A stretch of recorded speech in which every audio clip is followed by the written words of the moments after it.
Bismillahirrahmanirrahim. Assalamu alaikum. Students, we are going to start chapter number 8 which is nutrition.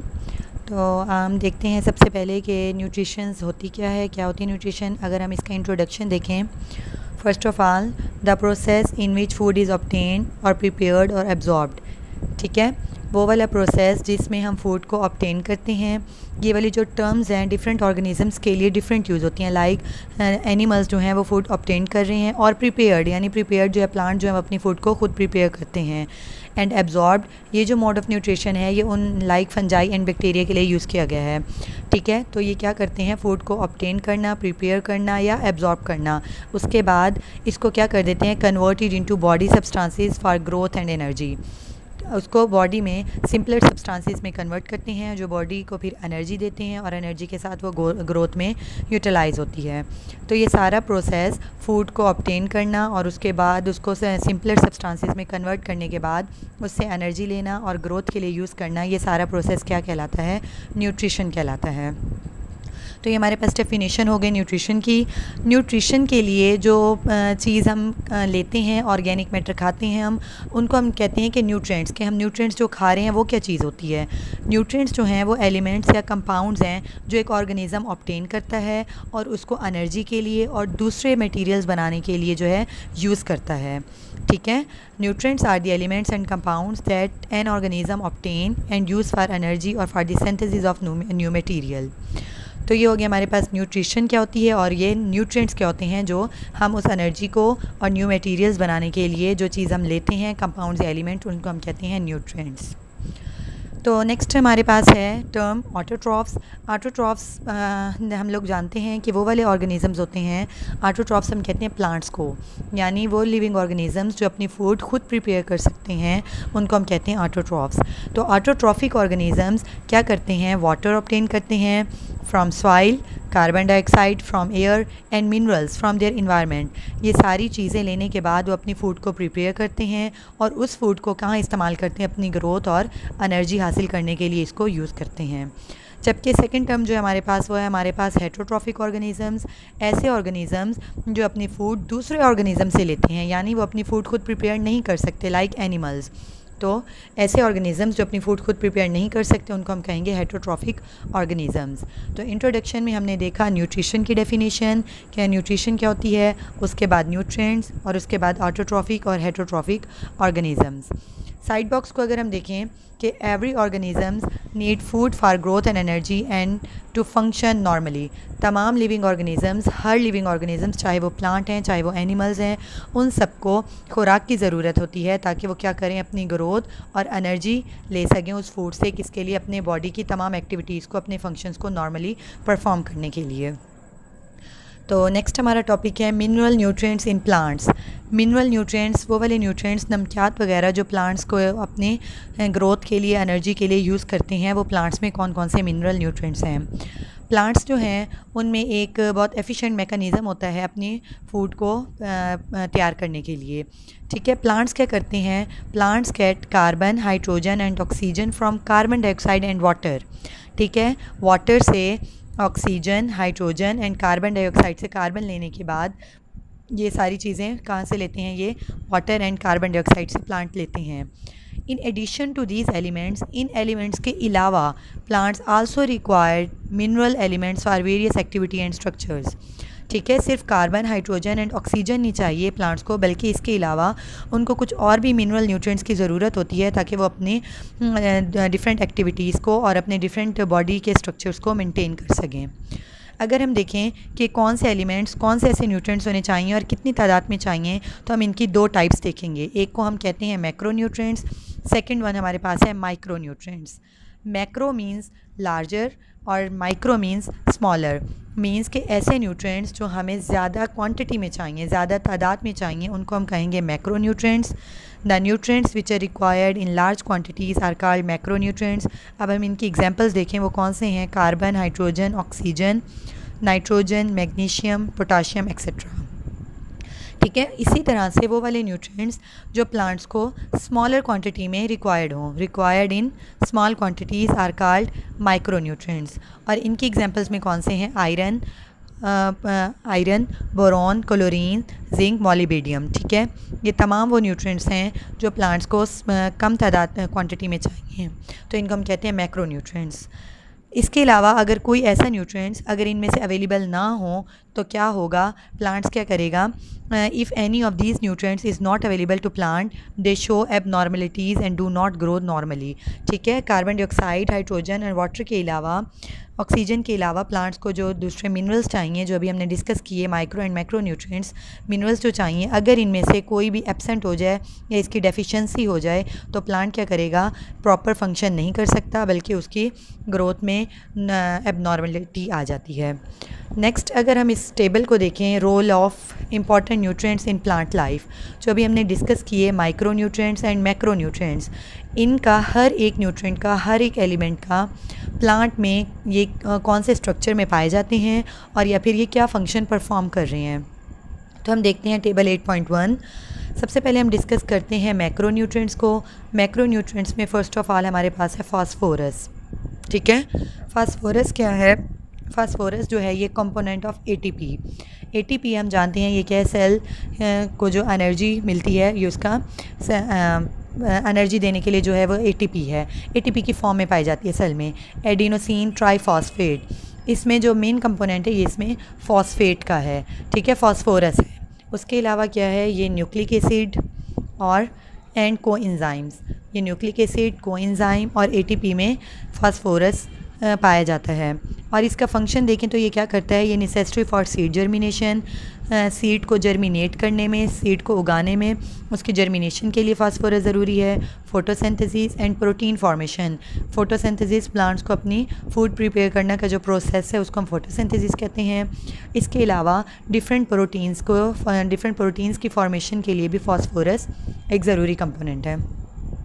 Next हमारे पास macro nutrient है potassium. Potassium क्या करता है, potassium regulates the opening and closing of stomata. Stomata हमें पता है कि लीव्स के लोअर एपिडर्मिस में क्या होते हैं, स्मॉल पोर्स होते हैं जो कि ओपन एंड क्लोज होते हैं, जिसके through water and gaseous exchange होता है। तो ये क्या करते हैं, उन स्टोमेटा को ओपनिंग और उनकी क्लोजिंग को रेगुलेट्स करते हैं।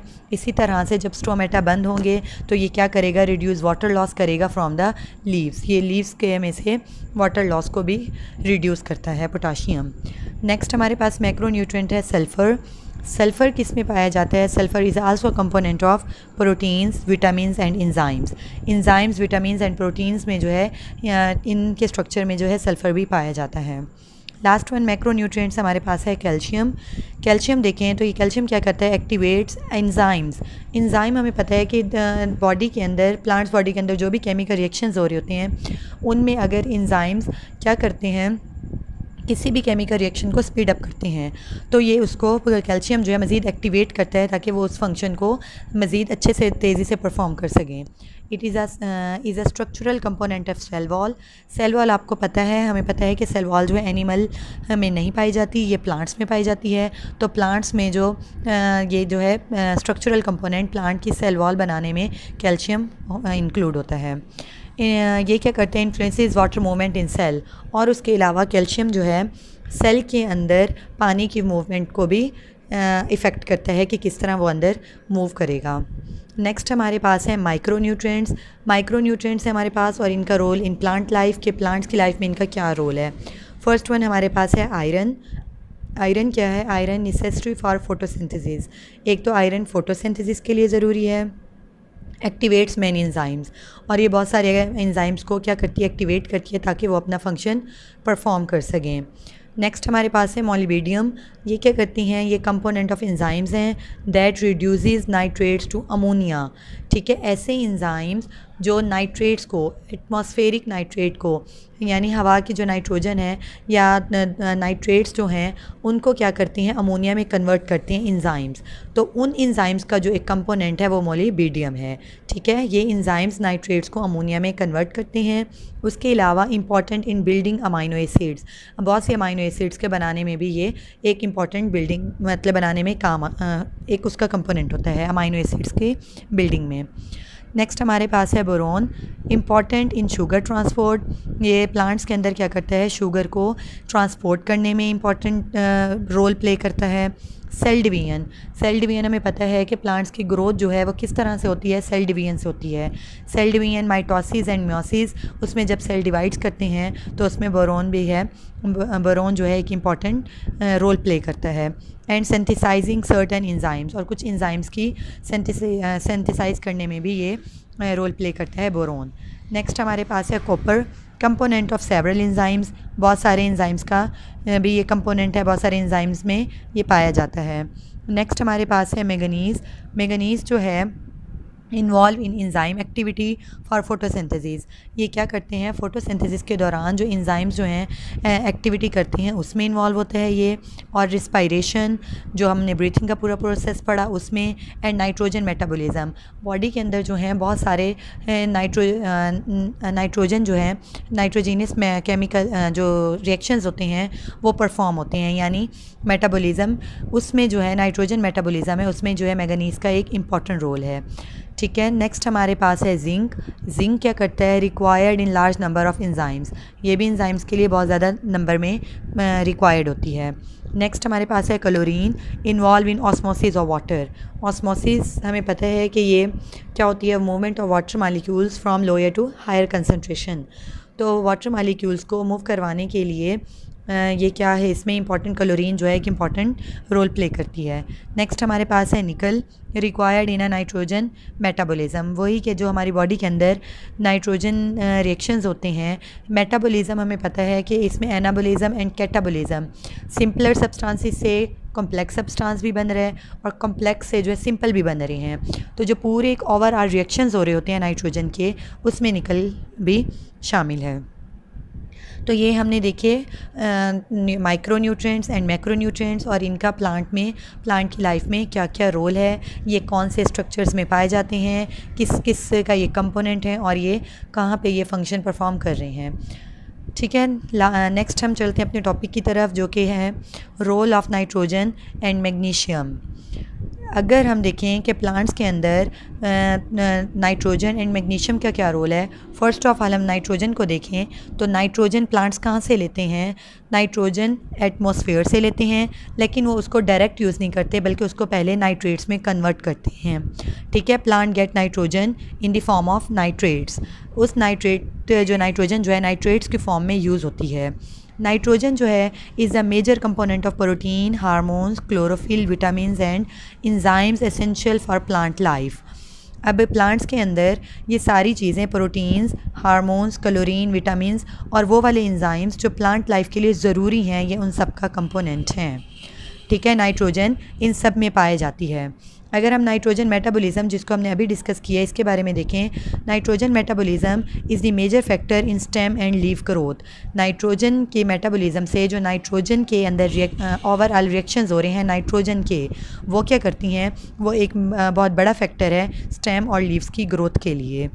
अगर ये हो गया नाइट्रोजन के ये प्लांट्स में किस किस का कंपोनेंट है और ये क्या इसका इफ़ेक्ट होता है, ये स्टेम एंड लीफ की ग्रोथ में इंपॉर्टेंट रोल प्ले कर रहा है। अगर अब हम देखें कि रोल ऑफ नाइट्रोजन के बाद एक्सेस ऑफ नाइट्रोजन या फिर डेफिशिएंसी ऑफ नाइट्रोजन की बात करें तो इसका क्या इफ़ेक्ट होगा। अगर too much nitrogen can delay flowering and fruiting, अगर नाइट्रोजन हर चीज़ जो है एक लिमिट रेंज में चाहिए होती है, अगर प्लांट्स के अंदर नाइट्रोजन की जो है क्वांटिटी ज़्यादा बढ़ जाए तो उससे क्या होगा, ये फ्लावरिंग एंड फ्रूटिंग, प्लांट्स के अंदर फ्लावर बनना और उनसे आगे फ्रूट्स बनना, इस प्रोसेस को ये डिले कर देती है, लेट कर देती हैं। ठीक है, अगर हम कह दें कि नाइट्रोजन बहुत ज़्यादा हो गई है, अगर हम डेफिशिएंसी की बात करें कि अगर प्लांट के अंदर इसकी नाइट्रोजन की कमी हो गई है तो फिर क्या होगा, डेफिशिएंसी ऑफ नाइट्रोजन में जो है क्या हो जाएगा, कॉज येलिंग ऑफ लीव्स, पत्ते जो हैं येलो होना शुरू हो जाएंगे एंड स्टंट ग्रोथ, और उसकी ग्रोथ प्लांट्स की रुक जाती है। तो ये हमने इस पैराग्राफ में देखा फर्स्ट ऑफ ऑल नाइट्रोजन क्या है, किस फॉर्म में प्लांट्स यूज़ करते हैं, उसके बाद रोल ऑफ नाइट्रोजन हमारी हेडिंग होगी, नेक्स्ट हमारी होगी एक्सेस ऑफ नाइट्रोजन हो जाए, और लास्ट हमारी हो जाएगी डेफिशिएंसी ऑफ नाइट्रोजन के प्लांट्स अगर डेफिशिएंसी हो जाएगा तो किस तरह ये इफ़ेक्ट करेगा। नेक्स्ट हम डिस्कस करेंगे मैग्नीशियम के बारे में कि मैग्नीशियम जो है इसका क्या रोल है प्लांट्स में, अगर इसकी डेफिशिएंसी हो जाए या एक्सेस ऑफ नाइट्रोजन हो जाए तो इसका क्या इफ़ेक्ट होगा। मैग्नीशियम जो किस में पाया जाता है? Magnesium is the structural component of chlorophyll. Magnesium का जो क्लोरोफिल का जो मेन कंपोनेंट है, सेंट्रल कंपोनेंट, वो हम क्या कहेंगे? मैग्नीशियम है। It is also necessary for the functioning of plant enzymes to produce. अब क्या करती है मैग्नीशियम का जो सबसे अहम काम क्या है, ये क्यों ज़रूरी है? ये प्लांट्स के अंदर उन एंजाइम्स को काम करने के लिए ज़रूरी हैं, उन एंजाइम्स के लिए जो आगे क्या बना रहे हैं वो enzymes carbohydrate, sugar and fats. ठीक है, एंजाइम्स जो कार्बोहाइड्रेट, शुगर एंड फैट्स को बना रहे हैं, तो उसकी प्रॉपर फंक्शनिंग के लिए मैग्नीशियम ज़रूरी है। It is used for fruit and nut formation and essential for germination of seed.